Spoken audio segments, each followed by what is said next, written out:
மறைந்த நடிகரும் தேமுதிக தலைவருமான கேப்டன் விஜயகாந்தின் நினைவேந்தல் நிகழ்ச்சி நேற்று சென்னையில் தென்னிந்திய நடிகர் சங்கம் சார்பில் நடத்தப்பட்டிருந்தது. இந்த நிகழ்ச்சியில் பேசிய நடிகர் மன்சூர் அலிகான், கேப்டன் இருக்கும் பொழுது நடிகர் சங்கம் ராணுவ படை போல இருந்ததாக மேசையை தட்டி ஆவேசமாக பேசியிருப்பது அங்கிருப்பவர்களிடம் நெகிழ்ச்சியை ஏற்படுத்தியுள்ளது. கேப்டனுடைய அன்றைய தினத்துல மறக்க முடியாத ஒரு முகம் திரு மன்சூர் அலிகான் அவர்கள். அவரை இங்கு பேச அழைக்கிறோம்.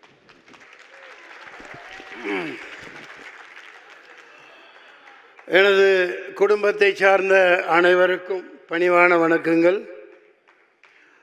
இந்த புகழஞ்சலியை கேப்டன் விஜயகாந்த் அவர்களுக்கு மிகவும் சிரத்தையோடு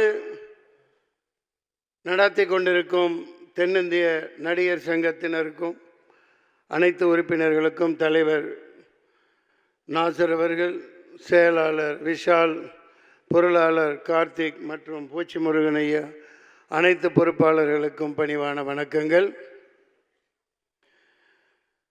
உலகத்தில் புரட்சி தலைவர் எம்ஜிஆர் மக்கள் அனைவர் மனதிலும் இதயத்திலும் இடம் பிடித்தவர். அதுக்கடுத்து நடிகர் திலகம் சிவாஜி கணேசன் நடிப்பின் இமயமா எல்லாரும் மனசுலையும் நிற்கிறவர். புரட்சி கலைஞர் விஜயகாந்த் ஒருவர் தான் 15 கோடி தமிழர்களின் இல்லங்களிலும் குடியிருந்து கொண்டிருக்கும் ஒரே மனிதராக எப்போதும் திகழ்வார், எப்போதும் திகழ்வார். அன்னாரின் ஆன்மா சாந்தி அடைய நான் வல்ல இறைவனை பிரார்த்திக்கிறேன். நாங்கள் 4-5 வருஷம் முன்னாடியே நான்லாம் செத்து போயிட்டோம். எப்போ அண்ணன் கேப்டன் உடல்நிலை மிகவும் மோசமாகி அது என்ன ட்ரீட்மெண்ட்டு என்ன ஏது எங்களுக்கு சொல்லப்படலை. அதில் பல மன வருத்தங்கள் இருக்குது. அது இங்கே பேசுகிறதுக்கு உண்டு பயன் இல்லை. என்னால் தாங்க முடியல, அதெல்லாம் பார்க்க முடியல. அந்த மாமனிதருக்கு எத்தனை சோதனைகள் வந்ததுன்னு. நான் ஆர்கே செல்லமணி அவர்கள் நல்ல ஒரு இதை சொல்லிட்டு போனாங்க. அதன் தொடர்ச்சியாக புரட்சி கலைஞர் வளாகம்ங்கிறது வைக்கிறதுல ஒன்றும் இது இல்லை. ஆனால் நடிகர் சங்கத்தின் தலைவர் பொருளாளர் முக்கியமாக கார்த்திக்கு நான் வேண்டி கேட்டுக்கிறேன். இது ஒரு கருத்தாக நீங்கள் எடுத்துக்கோங்க. கடன் வாங்கி ஏதாவது இப்போ கட்டுறதுல என்ன சிக்கல் என்ன ஏதுன்னு தெரியல, இந்த இடத்துல சொல்லணும் மக்கள் அறிய. ஏன்னா நம்மெல்லாம் மிகப்பெரிய லெஜெண்டாக இருந்த ஒரு கேப்டன். நான் அவர் தலைவராக இருக்கையில், நடிகர் சங்க தலைவராக இருக்கையில் செயற்குழு உறுப்பினராக இருந்தவன். அந்த பத்திரத்தையெல்லாம் வாங்கி காமிச்சு, அந்த அங்கே இது இருக்கும், அங்கே அது என்ன அந்த படம் பார்க்குற இடம் தேட்டர், அங்கே வச்சு செயற்குழு நடந்துகிட்டு இருக்கையில் அதெல்லாம் காமிச்சு எவ்வளோ ஈடுபாடாக எப்போவும் சிரிச்சுக்கிட்டே இருப்பாங்க. கடன் வாங்கி கட்டாமல் அதை அவர் பாதையில் மொய் விருந்து மாதிரி எப்படி ஒரு படத்தில் பண்ணியிருப்பாங்க. அந்த மாதிரி மொய் விருந்து வச்சு எந்த செலவும் பண்ண வேணாம், 5 பைசா நடிகர் சங்க செலவு பண்ண வேணாம். எல்லா நடிகர்களும் அந்த வளாகத்தை சுத்தப்படுத்தி அந்த புதர்களெல்லாம் அப்புறப்படுத்திட்டு சாமியானா போட்டு, இந்த பக்கம் சைவ உணவு அந்த பக்கம் அசைவம் போட்டு மொய் விருந்து வச்சு பாக்கு அட்டையில் வெத்தலை பாக்கு வச்சு எல்லா நடிகர்களுக்கும் கூப்பிடுவோம். அவங்க 10 கோடி 5 கோடி எவ்வளோ யார் என்ன தர்றாங்களோ டிடியோ செக்கோ வச்சுட்டு போட்டோம். பாருங்கள், மிகுந்த வரவேற்பு இருக்குது. என்னை தப்பாக எடுத்துக்க வேணாம். அவங்க கேப்டன் அழகாக இலைக்கு கீழே தாலியை வச்சுருப்பாங்க.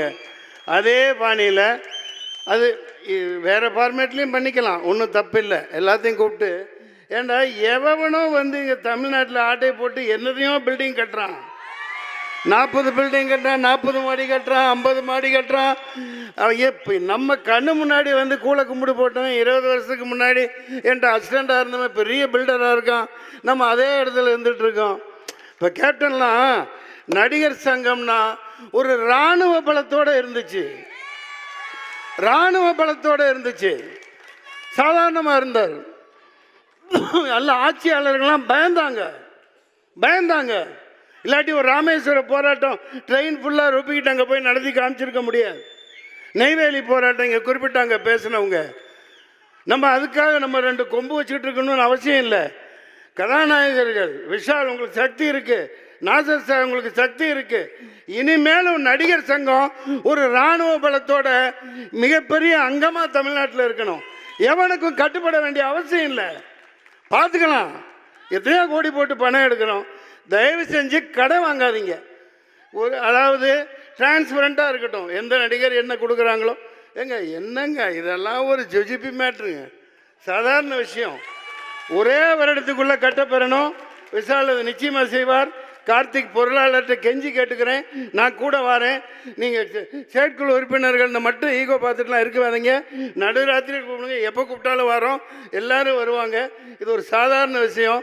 எம்ஜிஆர் நடத்தின மாதிரி அந்த இடத்துல இப்போ இந்த பொங்கல் வச்சு ஒன்றுமே நடக்கலை. அந்த இடத்துல நல்லா கட்டடம் கட்டின பிறகு எல்லாத்தையும் பளபளான்னு போட்டு மார்பிள் போட்டுறாதீங்க. பொங்கல் வைக்கிறதுக்கெல்லாம் இடம் வச்சுருங்க. வருஷம் வருஷம் கேப்டன் பேரில் பொங்கல் விழா நடத்தணும். எல்லா நடிகர்களும் யார் யார் ஊரில் இருக்காங்களோ எல்லாம் வந்து கொண்டாடுறோம், ஜாலியாக கொண்டாடலாம். சரிங்களா? மக்களை நல்லா வாழ வைக்கணும். அதான் கேப்டன் சொன்னது. அன்னாரின் ஆன்மா சாந்தியுடைய வாழ்த்துக்கள். பிரார்த்திப்போம். நன்றி, நன்றி, வணக்கம். செய்திகளை உள்ளது உள்ளபடி தெரிந்து கொள்ள ரெஃப்ளெக்ட் நியூஸை சப்ஸ்கிரைப் பண்ணுங்க.